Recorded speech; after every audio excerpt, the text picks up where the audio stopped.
Welcome to another episode of Write Once, Read Many. This time we are covering 29.5 from Arc 29 Venom.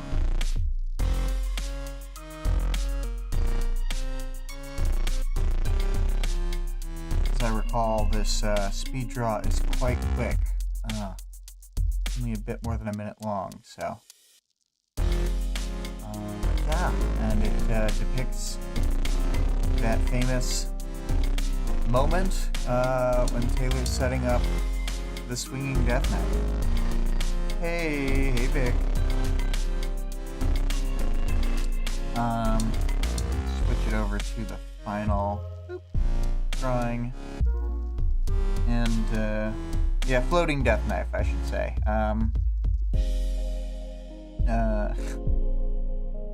I like that she comes up with all these like convoluted things, and then when like the Case 53s see what it is, they're like, ah, and just shoot it with a bunch of ice. But yeah, Taylor has one of the most Taylor moments of the entire story in this chapter. As a reminder for the audience participation question, it was, what favor would you ask of Lung? This is in reference, of course, to him saying that he will kill any one person for them, which I find to be kind of a hilarious offer. It's everybody is peaked themselves these chapters. But yeah, as far as themes go, I think that there's supposed to be like the theme of the crowd getting riled up into like a mob frenzied state, which we'd seen various versions of in like earlier arcs, like Arc 11 with the merchants, or I guess sometimes when people are evacuating, they kind of have like a stampede mentality. I don't want to call it mob mentality, but like they just kind of lose themselves. And then in this, it's very much like a frenzied manic mob mentality in the vein of like the merchants' super death game to create parahumans. So yeah, I'm not sure. I guess the theme would be like mob mentality or something. But I'm gonna skip past any other themes and just get right at it. It's gonna be start of the chapter is as prisoners are coming down the hallway toward the hidden cell that Taylor and co are in. Then they are all getting ready for them to break through, and they're the overall group of like Mantellum and everybody under his protection are moving past, and people are like peeling off down different hallways. Taylor pulls out her super death knife that Defiant had given her, the Nanothorn, and she like uses this to threaten a guy really fast. At first he's like unimpressed when he sees the knife, but then she slices it up toward him through a corner of the wall, which I have to imagine is like dense concrete because they're in this weirdo facility. And she just gets it right under him, and then he tries to pretend to the other Case 53s like there's nothing in the room and that they should turn back, but they're not having it, and they want to steal whatever's past him. And then the next person, once they push past, also sees Taylor, but Taylor does what she normally does and puts bugs on him. She puts bugs on everybody who's showing up. She tries to like shove a guy. This sort Imp is giving commentary from the other room because uh she's just saying everything that the main like sexy weird parahuman guy uh is saying, and then they crucify like the slug in the background of the scene too. It kind of keeps clipping back and forth the whole time to break up the action for Taylor. But uh but yeah, there's this like tense moment when there several parahumans are trying to push into the room Taylor's in, and then as soon as they actually get inside, then Taylor tries to shove one of them, but like can't because his power is to be super dense, which makes him unmovable. So she just like scoots right past both of them and is like, Lung and Golem and Cuff can kill that guy. I'm gonna fight this third guy. And so she takes on the third guy in the hallway to keep them from being outed. As we know, this is a sneaking mission, pretty much a Metal Gear game as a single arc of the book. Oh, Vic says, this guy's power is not lying. She was trying to be nice by using physical violence, but she was forced to resort to bug-in nose. It's true. She was trying to just like shove a guy over, but instead she had to put bugs under his eyelids. And it's not her fault that she had to put bugs under his eyelids. He caused this situation. But yeah, it's kind of funny that she just like completely bypasses the first two parahumans and just sloops her way out of the room to attack the third guy. She knows what to do.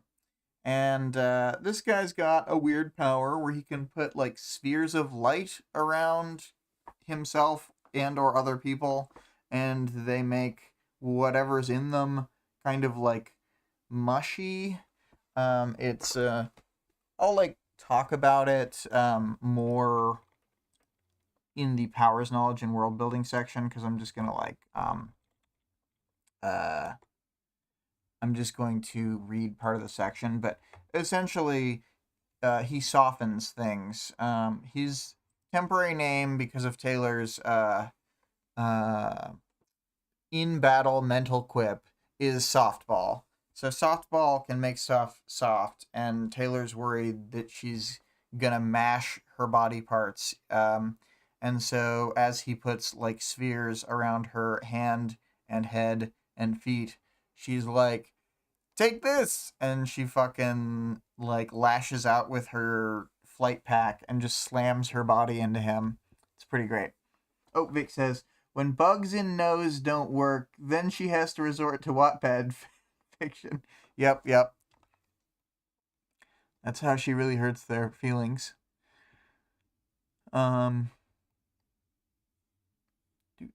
Yeah, so she's like fighting. This is like a really intense fight, but it's like, I think it's really well written. I just didn't really want to do the blow by blow for it, because it's like a bunch of complex little maneuvers are happening. Let's see here. Yeah, so the lights are flickering on and off as this fight is happening, so the like his softball things are lighting up the fight as well, even when the lights are off. And she's tying him up with some thread and stuff. And Cuff asks Taylor if she needs help, and she turns out to not need help, but she's very much in jeopardy, and she's just like, no, I don't need help. And I find that, pretty funny. And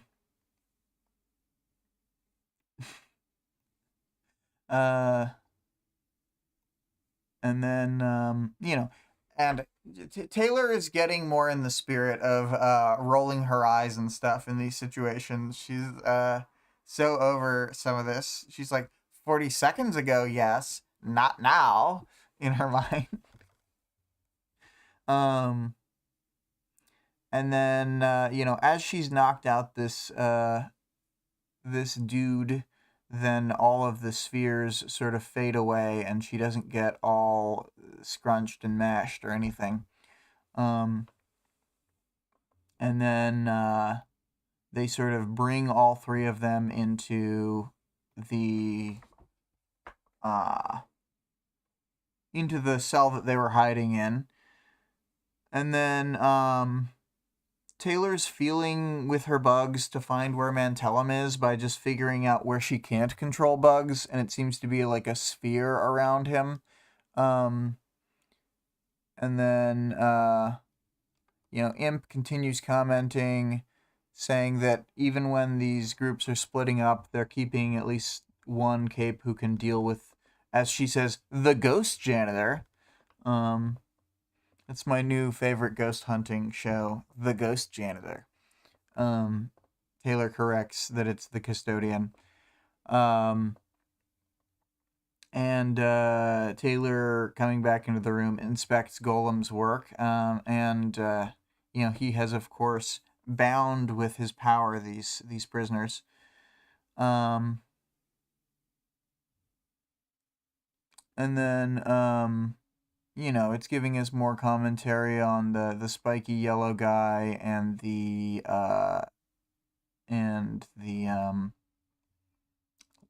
keep calling him like the pretty man. I wish he had like a solid name or something. Like even a good quip that I felt like could stick with him, like how Softball became the name of that other character. But, they have that camera on Imp as well, so they can both hear what's being said and then, see, I'm pretty sure. Or they had set up Taylor's camera on the wall at one point, but either way, Taylor's able to look through her feed and see this.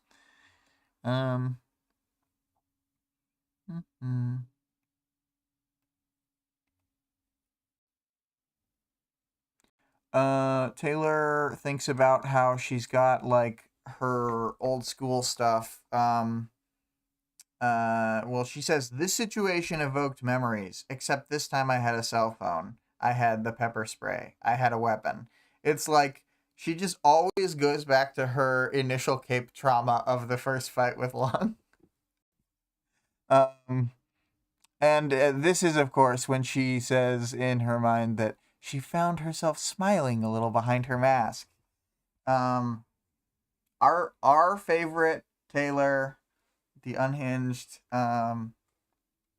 she's always ready for a fight. She also says, I'd changed. I was more prepared to do what needed to be done. And what she means by that is kill off a whole crowd of people with a swinging death knife.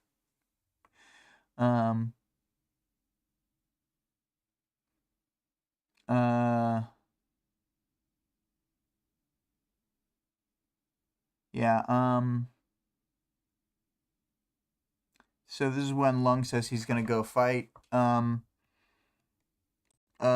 then Taylor considers his affect and feels like he's just super confident. And thinks he can take on the whole crowd, which might be true. And then because he's partially changed already as well.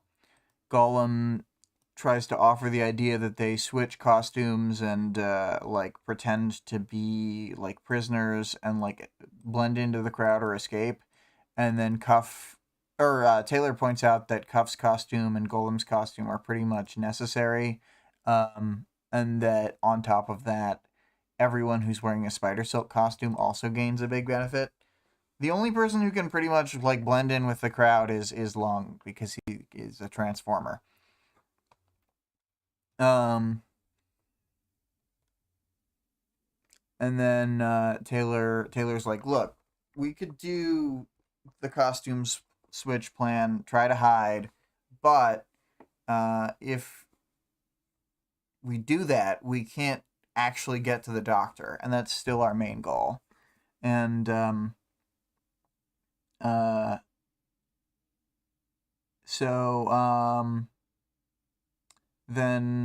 Golem's like, oh, I don't know how we're gonna stop all thems. Do you have an idea? And then Taylor comes up with some classic sketchy Taylor ideas. She wants to use Canary's power to mind control these 3 prisoners. See, the thing about Canary is, as sweet and lovable as she may be, she also she's like super inherently dangerous and creepy, and her power is really off-putting when you just let yourself think about it. So I feel bad for that page. She got not the power she wanted. And then Canary also is having a hard time keeping up with this whole situation, because as Taylor's trying to get her attention and tell her what to do, then bugs keep popping out of this guy's eyelids and nose and stuff, and out of his mouth, and she keeps freaking out more and more until there's been like enough Taylor going, Canary! And then so yeah, they sort of give instructions. The one guy who was unpushable says that he's dense, and then I find that funny, like just that's his power, which admittedly is the Blob's power in X-Men, is that the Blob can be any density that he wants to be and immovable as long as he's touching the ground. So classic superpower, really.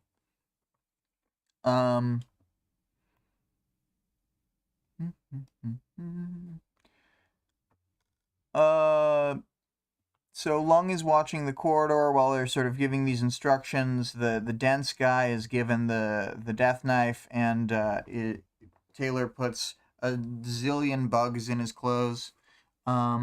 And then he's sent out to go join the crowd, and then Taylor can release the drone.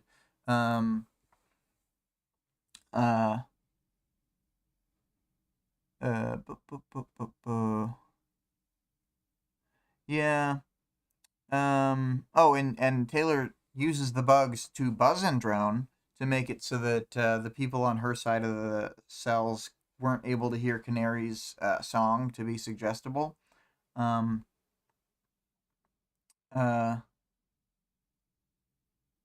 So Rachel asks what the plan is, and Taylor's like, we're just gonna have tons of chaos. And then she also says that they're not gonna put the dogs in danger, so they're not gonna use them much, which is like I don't know. I like this moment a lot because Taylor, starts the story not really caring much one way or the other about dogs, and like it's not even necessarily that she loves the dogs now. It's that she isn't willing to put them in danger because it would hurt Rachel if they got hurt. So it's very sweet in a roundabout way. And then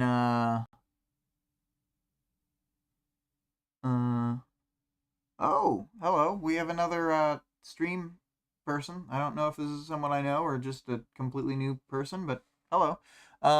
We're a good way into the 29.5 chapter review, but we'll just keep going through. I'm sort of doing a quick review of the events of the chapter without. Oh, you're completely new. That's cool. That's cool. Have you read Worm before? Because if not, this is gonna be really confusing.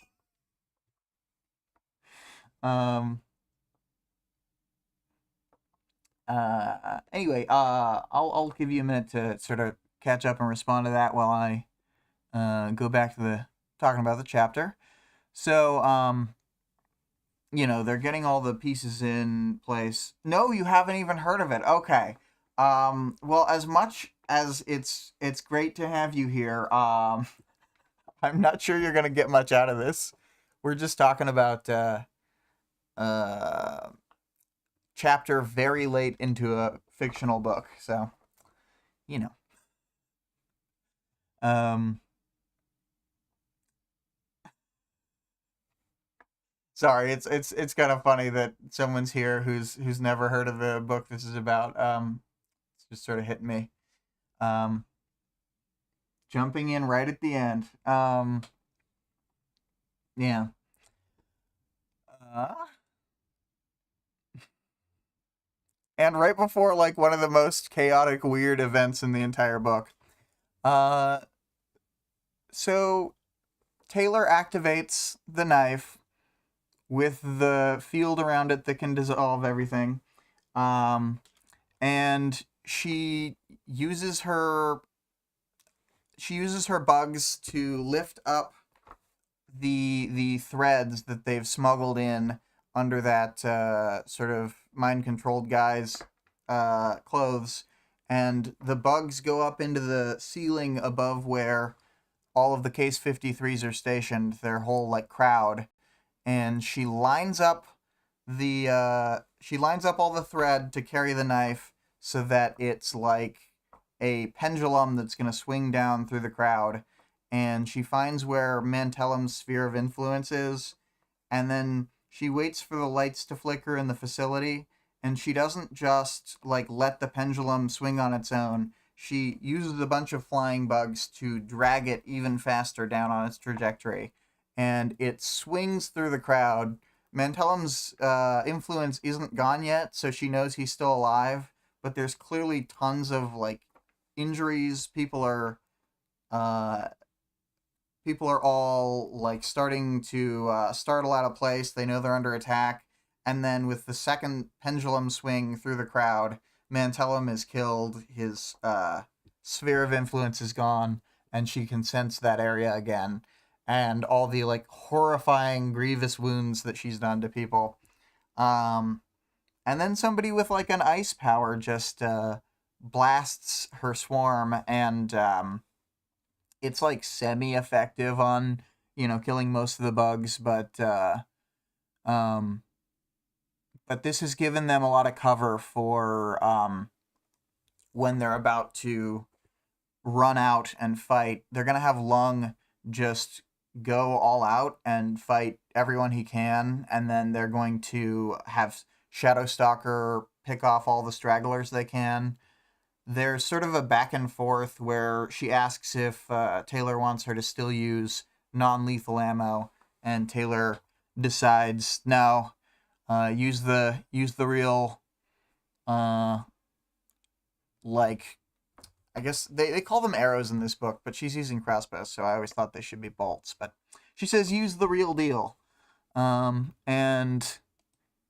there's kind of a funny back and forth where she's telling Shadowstalker to be ready for the signal to just take out as many as she can, then leave. And she says, as many as you can, as many as you safely can. Your concern for my well-being is touching, Hebert. I'd be annoyed if you got killed. I'd have that nagging doubt in the back of my mind, wondering if I sent you into a suicidal situation because of our history, and because we can't afford to lose anyone.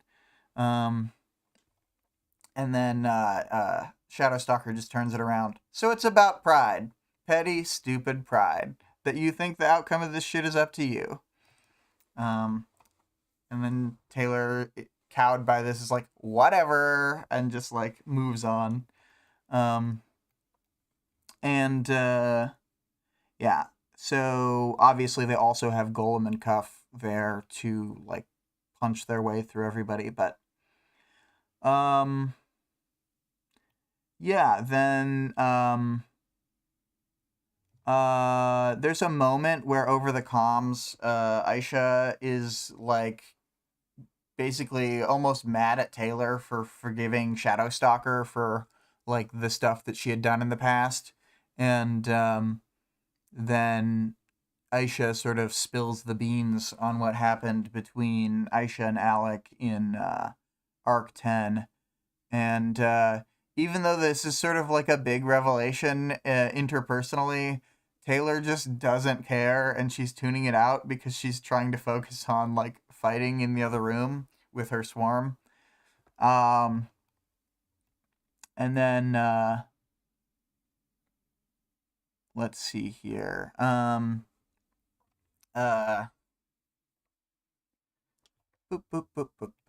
Is there anything else?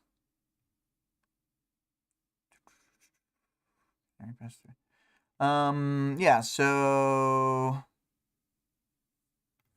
yeah, there's a lot more talking between Shadowstalker and Aisha about the stuff that had happened in the past with Gru. Aisha starts calling her Shady instead of Shadowstalker. I'm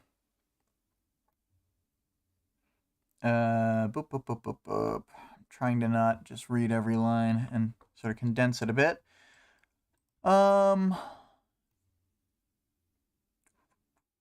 Yeah, they move through. The comm system starts going like going in and out. And Tattletale tells them that they're not going to be able to like talk to her anymore once they go deeper into the facility. And then yeah, they sort of there's a lot of last minute prep before they're like actually thrusting themselves into the main fight. And there's a moment where Canary is talking about how she's freaking out and how it's like a shock that everybody else is so calm when they're probably going to die. And then Taylor's just like, relax, it's fine. And she's like, you're not reassuring me. But anyway, so skipping over the whole part where she actually instills the instructions on the 3 mind-controlled people. Yeah, Vic says, Taylor's like, have I ever led you to your death before? And, you know, what it's about as dubious as some of her real statements. And then, so then there's this part where when Taylor tries to make a distraction with 2 of the people they have mind controlled, then she gets sort of told off and razzed by Imp. She was trying to do the old you two kiss to make it seem like to make people not want to go by here and make it seem like nothing's happening, and then everybody else is like, no, don't do that, and then they don't do that. It's good that there were other people there with more level heads to stop her. But yeah, I've sort of been I've been slightly putting things out of order, but they like all charge out as the second knife swing happens that kills Mantellum, and I got too excited about the crazy Taylor moment where she just takes out a whole crowd of people because she's like, well, I don't have an accurate way to do this. At first, people with the Case 53s think Lung is on their side because he's halfway transformed to big, weird, half dragon man thing. And he's throwing fire to make it look like he's just destroying bits of the facility, but he's actually kind of hemming in everybody else. Yes, Vic, it's true. There are so many casualties this chapter. This is one of the.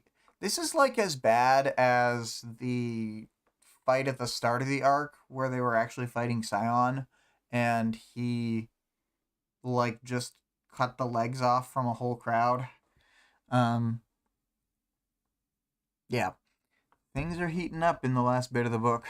Um, so once Lung has sort of set up flames in a bunch of areas, he sort of changes how he's doing it and goes fully on the attack. And then once he does that, then Shadowstalker starts shooting people from up in the wall.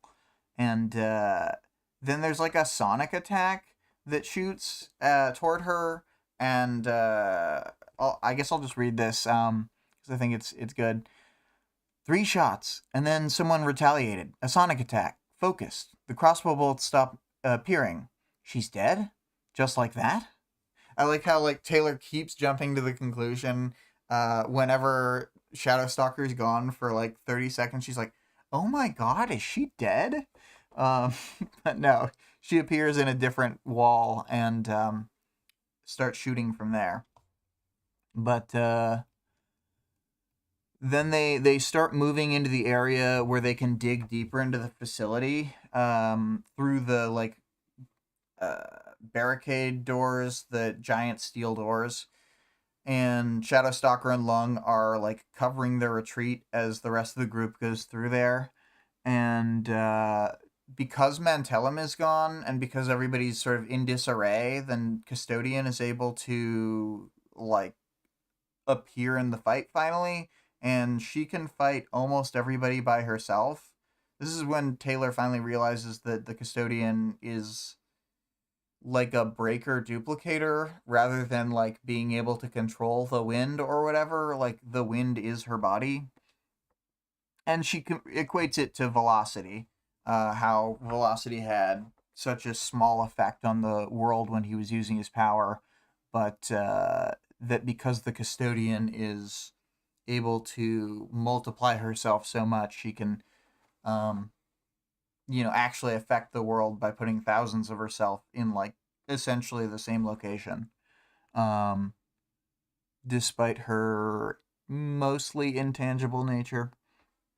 And, given that you can't really see where she is or attack her with normal physical means, once Mantellum's gone, there's not really anyone in that enemy group to stop her, seemingly.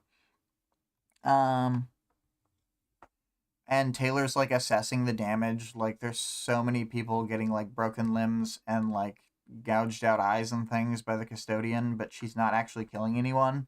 Um, and they're all sort of forced back down the corridor to where the main like cell block was. And then once Taylor's inside the like way down and she sees the barricade door, she realizes like how huge it was and that without specifically Cuff, she doesn't think they would be able to have gotten through it. But Cuff starts punching it with her like metallokinesis, and it's apparently like deafening noise each time she hits, but it's just like doing untold amount of damage to this tons and tons of steel door. Anyway, once they've punched that out of the way for 30 seconds or a minute, then they are able to they're like fending off people at the doorway preparing to drop through, and as soon as she can, uh I believe Cuff is the first one down through the chute. She just like hops into the into the chute down to the lower facility. Tattletale is telling them now that this will be the last time they're able to talk, but before they actually jump into the pit, the line starts shorting out and it goes dead. Um, uh, they don't like they don't fully they don't get the end of her message, but it's pretty clear that she's saying that Scion has stopped attacking them, and she says to wish them luck, which is like, okay, so he's here at the facility now. That's what's messing the comms up. And then once they've all jumped down into the pit, then they find Satyr. It's Satyr, Blowout, Floret, and Leonid. And then Revel and Exalt aren't there with them. And Satirical says, it seems we're going to have ourselves a problem. And then Taylor is just completely unfazed. No offense, but I think we're a little stronger in terms of raw firepower. And then he's like, it's not us you need to worry about. It's him. And this is when Taylor goes, oh, Scion just appeared here.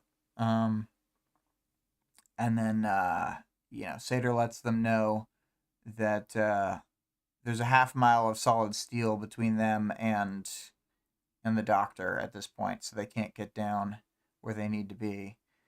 And, that's where the chapter ends. And, of course, Satyr would like to make it seem like this is a hopeless endeavor to get to the doctor, but, because his goal does not make a lot of sense to me, but it is to save. He keeps wanting to stall because he both wants to save Pretender, and he wants to sort of take revenge on the doctor, and he can't do both of those things.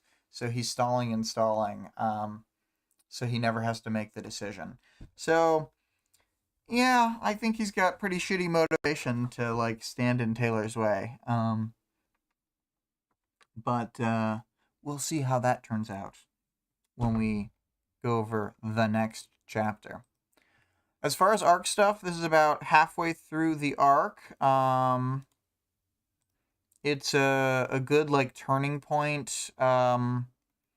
It's there's the fight at the beginning of the arc, and then there's the cooldown period, and then there's the initial infiltration, and then this is the fight that's been built up from the initial infiltration.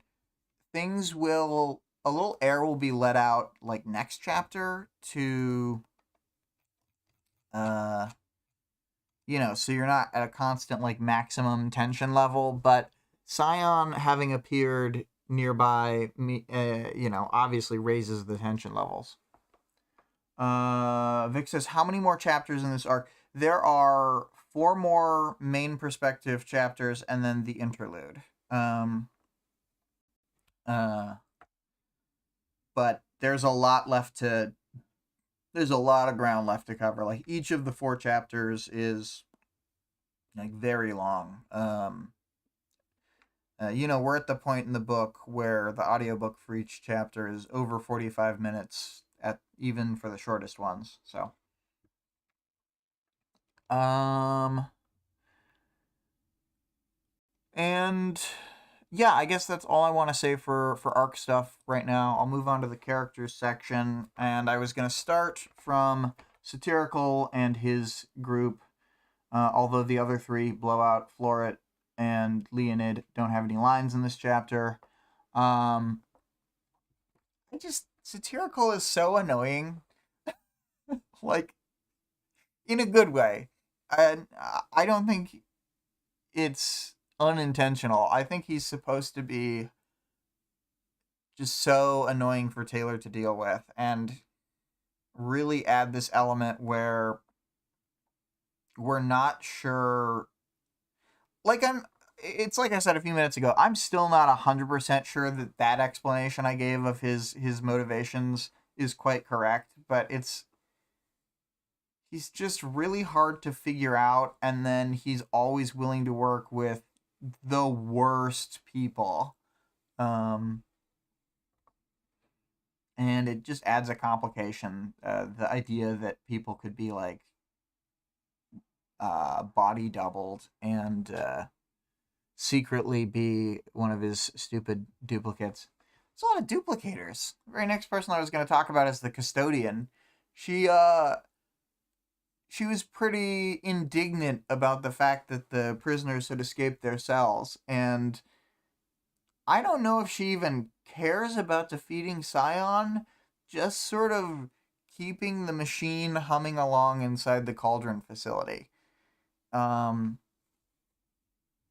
she just wants everything in its place. Real real little weirdo. As many are in this. Then we've got Lung. There's this moment where Canary says that Lung is Vic, no thoughts on flying death knife. Um uh I have thoughts on flying. No thoughts, only flying death knife. Oh, okay. I misread that. Yeah. That is the Taylor way. Uh but yeah, Lung, there's that moment where Canary annoys him by she's saying that she thought everybody else was calm, but Lung seemed nervous, and Lung's like pissed because Lung was not nervous. He was like, I'm going to defeat the entire crowd by myself, and there's nothing that's going to stop me. Um, and you know what? If it weren't for like Mantellum's power, I think he might have been able, even with Mantellum there, he might have been able to just shoot enough flames into the area that they persisted on their own. Um, and like Mantellum's power didn't like cancel them out because they would just be like kind of standard, bog standard real world fire rather than powers fire. Um, Vic says Lung was stoked. Yeah, definitely. Um, yeah, he was semi-stoked. I really like that part where he agrees to give everyone one favor, and that he's like the idea that he's gonna defeat this whole crowd, kill everyone here, go back out into the real world, and then kill off one person each as a favor for the people who are with him, which would be 1, 2, 3, 4, 5, 6, 7. Yeah, he was willing to give 7 free assassinations. Sophia, I feel like I almost underplayed it, but Sophia, like this information coming out from Aisha talking about Alec and Sophia's interactions and Brian and Sophia's interactions.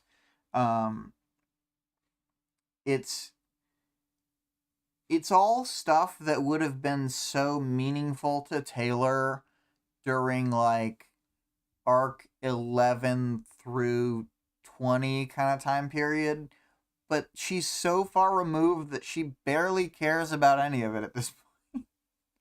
It's kind of incredible, but Sophia's still hung up on everything.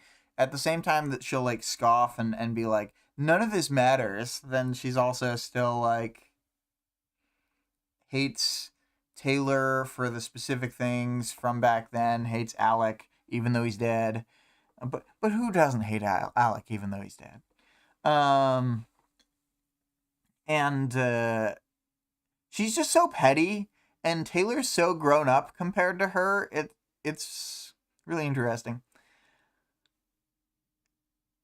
Canary may be older than the rest of the people here, barring Lung, but she is like a scared little kitten in this situation. She's running around, doesn't know how to like deal with the stress,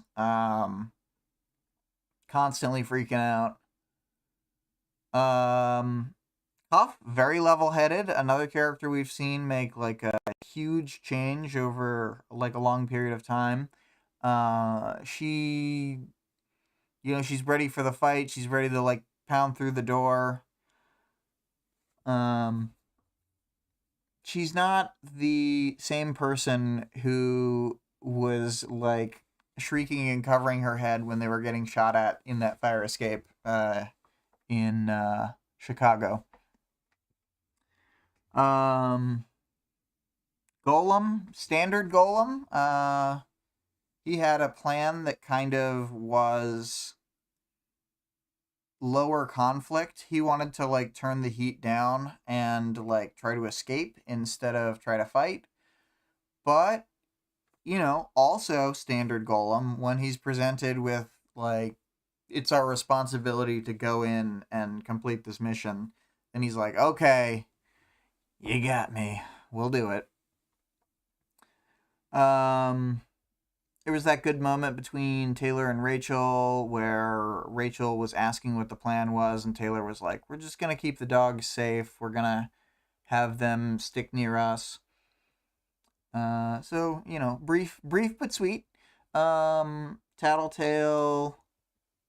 she was very quiet on the comms. She doesn't really like quip much. She like kind of corrects Aisha a few times, in a sort of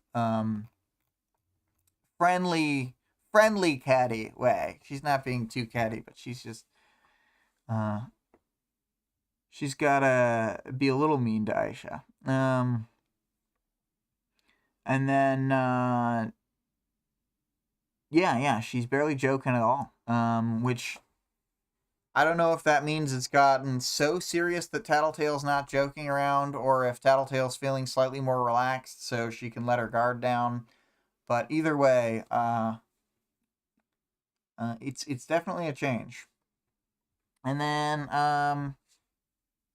Aisha, as mentioned, goes into this whole deep thing with Sophia, like being like, I still hate you. You're the worst.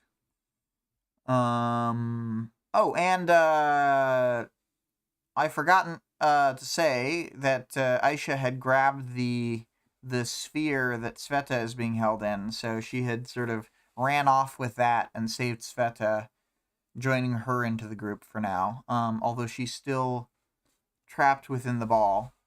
I wrote Sveta on this character list, but she doesn't really do or say anything as she is trapped in a ball. And then Taylor, I pulled out the quip from earlier in the chapter when she thinks to herself, you want to play hardball, softball?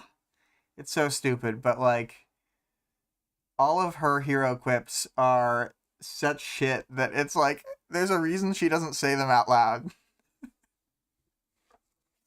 The only time when she like specifically thinks about how she's bad at it too is when she actually does have that good one back in Arc 7. And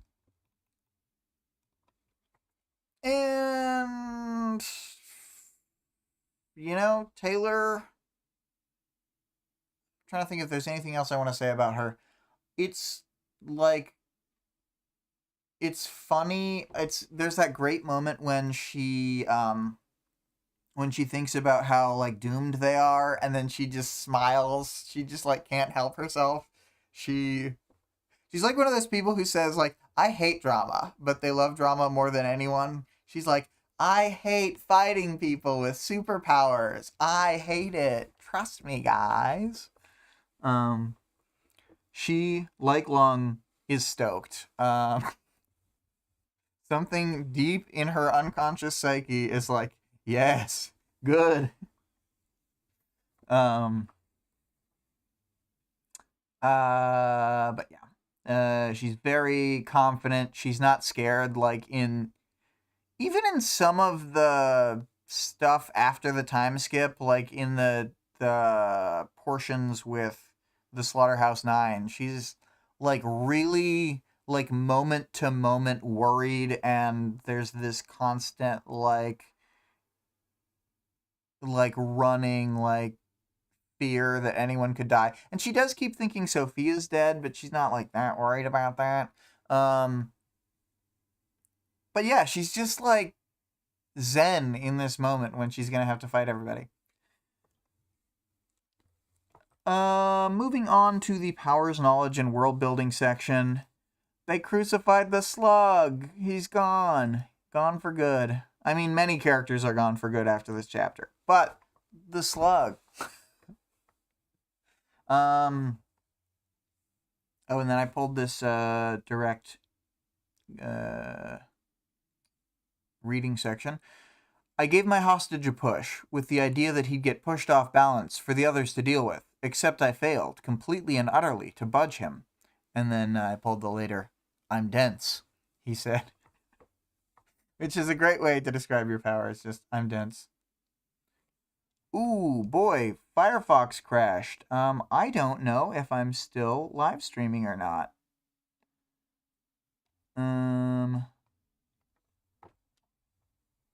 Yeah, it says I'm still live. Well, hopefully, even if that went dead, I'm back now. Let's make sure OBS still says it's going. Okay, awesome. I gotta re-pull up my document because all of my tabs crashed. Here we go. There we are.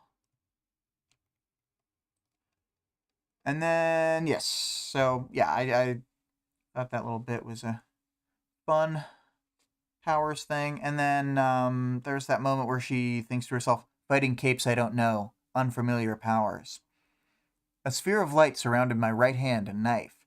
More spheres lighting up around to surround the largest clusters of my swarm, turning each of them into fireflies in the darkness, which put me in an awkward position of figuring out what his power did and counteracting it. The obvious solution, a solution to most powers, was to hit him before he could hit me with whatever it was he did. I tried moving bugs outside of the sphere, and the sphere moved with them. I moved individual bugs in different directions, and I felt them distort, coming to pieces, as if they were blots of ink that I was pushing them against a hard surface. Bugs made it through his perimeter, biting and stinging, and he reacted with the appropriate pain.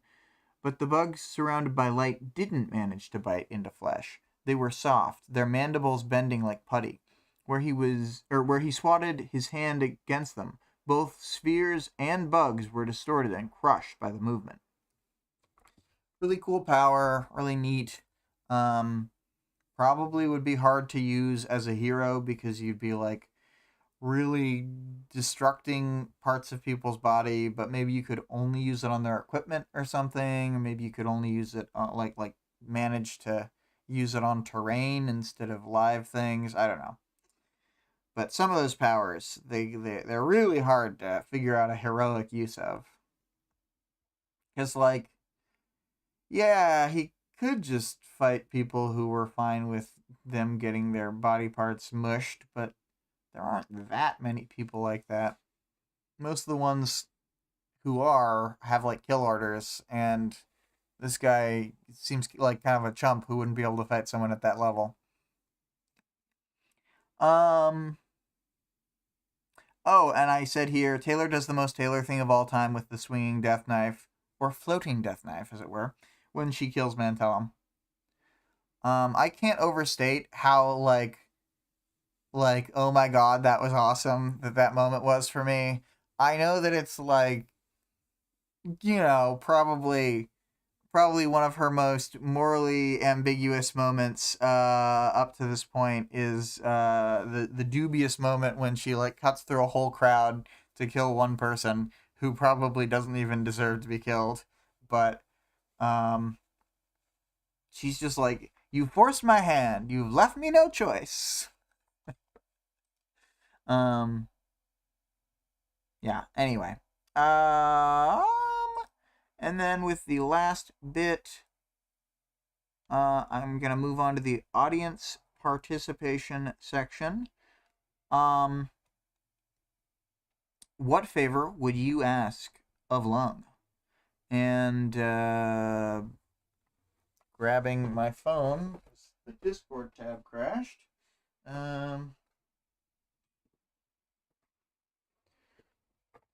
The answer from Vic is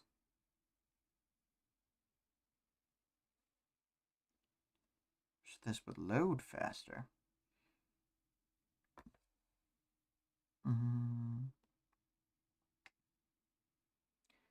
Torment Shadowstalker for me. And then the solemn looking face emoji, and then a prayer hands emoji. And you know what? Fair. I would Ask long to kill teacher. Take that, you fiend. I think teacher's pretty low. Maybe not the lowest of the low, but most of the people worse than teacher are already dead. Oh,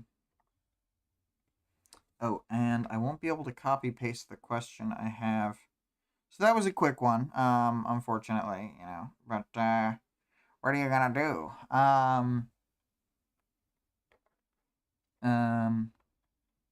Vic said, yeah, he could take him out. It's true. He could take out teacher so easily. He has the right opportunities. The next question for 26 or 29.6 is, who is the least trustworthy character in Worm? In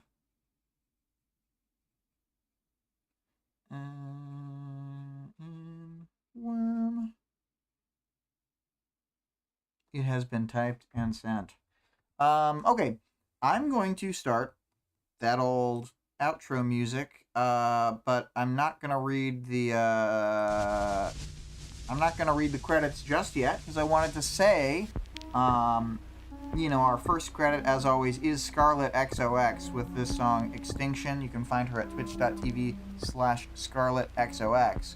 But what I also wanted to say is that she had just sent me the final song for the stream that's going to be for Arc 30 and for the epilogue. So that was exciting, and I really liked what she made, so I hope I'm not overhyping it, but I am excited for other people to hear it. And, you know, in the words of Vic just there, whoop whoop. Yeah. So, let's see here. Want to look down the list here. We've got the Discord server link is in the stream description and in the channel description. And the author of the work being discussed can be supported on Patreon at patreon.com/Wildbow. He is, of course, still writing, as that's all that this man does, is write.